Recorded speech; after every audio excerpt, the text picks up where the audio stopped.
آج ہمارا موضوع ہے فرائض دین کے نماز، روزہ، زکوٰۃ یہ گزر چکے ہیں۔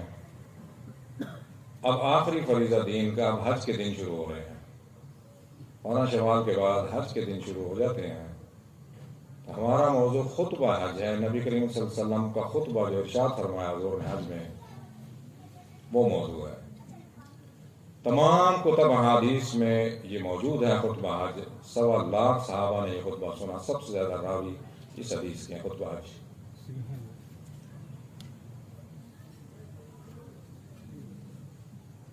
الحمد لله رب العالمين، والصلاة والسلام على أشرف الأنبياء والمرسلين وعلى الملائكة المقربين وعلى عباد الله الصالحين. أما بعد، فأعوذ بالله السميع العليم من الشيطان الرجيم. بسم الله الرحمن الرحيم. إن أول بيت وضع للناس للذي ببكة مباركا وهدى للعالمين، فيه آيات بينات مقام إبراهيم ومن دخله كان آمنا، ولله على الناس حج البيت من استطاع إليه سبيلا. أما بعد، إن الصفا والمروة من شعائر الله، فمن حج البيت أو اعتمر فلا جناح عليه أن يطوف بهما، ومن تطوع خيرا فإن الله شاكر عليم. وقال النبي صلى الله عليه وسلم: فاعبدوا ربكم وصلوا خمسكم وصوموا شهركم وادوا زكاة أموالكم طيبة بها أنفسكم وحجوا بيت ربكم وأطيعوا ولاة أمركم تدخلوا جنته. صدق الله العلي العظيم وصدق رسوله النبي الكريم الأمين، ونحن على ذلك لمن الشاهدين والشاكرين، والحمد لله رب العالمين. حج فرض ہونے کے بعد 10 ذی الحج میں نبی کریم صلی اللہ علیہ وسلم نے ایک حج فرمایا۔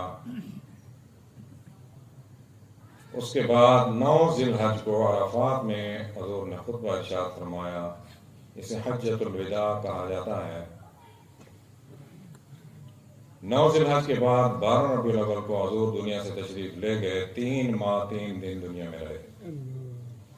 11 ہجری میں 12 ربیع الاول کو حضور دنیا سے تشریف لے گئے۔ 3 ماہ 3 دن حیات رہے۔ حج کی فرضیت کے بعد حضور نے ایک حج فرمایا 10 ذی الحج میں۔ حج آخر میں فرض ہوا۔ نبی کریم صلی اللہ علیہ وسلم 24 ذی القعدہ کو مدینہ منورہ سے روانہ ہوئے جمعرات کے روز۔ 4 ذی الحج کو مکہ مکرمہ اتوار کے روز حضور داخل ہوئے باب عبد مناف سے۔ اس وقت اس کا نام باب عبد مناف تھا، اب اسے باب السلام کہا جاتا ہے۔ یہاں سے حضور داخل ہوئے، حضور نے عمرہ فرمایا۔ 8 ذی الحج کو حضور مینا میں پہنچے۔ 9 ذی الحج کو جمعہ کے دن حضور عرفات میں موجود تھے۔ حضور نے خطبہ ارشاد فرمایا۔ 1.25 لاکھ صحابہ اس میں موجود تھے۔ 9 ذی الحج جمعہ المبارک کے روز حضور نے خطبہ ارشاد فرمایا۔ حضور اپنی اونٹنی قصوہ پر سوار تھے۔ قصوہ عربی میں اس اونٹ کو کہا جاتا ہے جس کا کان کٹا ہوا ہو، اسے قصوہ کہا جاتا ہے۔ حضور نے خطبہ ارشاد فرمایا۔ حضور کے ساتھ اس وقت یہ ہوا کرتا تھا کہ مکبر ہوا کرتے تھے، جیسے حرم میں نماز ہوتی ہے، سمع اللہ لمن حمدہ امام کہتا ہے تو پیچھے ربنا ولک الحمد کی آواز آتی ہے، یہ مکبر ہوتا ہے، ساتھ ساتھ الفاظ کو دہراتا ہے۔ نبی کریم صلی اللہ علیہ وسلم کے بالکل قریب ربیعہ بن امیہ ابن خلف یہ موجود تھے، جو الفاظ نبی کریم صلی اللہ علیہ وسلم ادا فرماتے، یہ ان الفاظ کو دہراتے، پھر اسی طرح آگے آگے آگے بات پہنچتی، اور حضور ایک طرف پہلے دائنی طرف چہرہ انور حضور کا ہوتا تھا، الفاظ حضور ارشاد فرماتے، پھر سامنے، پھر بائیں طرف، اسی طرح آگے بات پہنچتی۔